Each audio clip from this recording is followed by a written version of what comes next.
Tortang itlog tayo for today's video. Ayan, nagbati ako ng 2 itlog. Tsaka nilagyan ko ng asin tsaka paminta lang. And yan, meron akong maliliit na isda. Tawag dito sa amin ay humoy-humoy. Sa inyo, ano ba tawag sa maliliit na isda na yan? Tortang maliliit na isda with itlog. Ano? Basta ganon.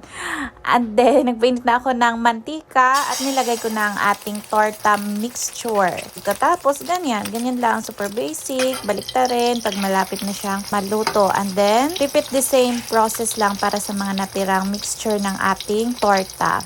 Perfect breakfast ito sa mga nagmamadali tuwing umaga at saka sa mga students natin dyan na nagbo-board.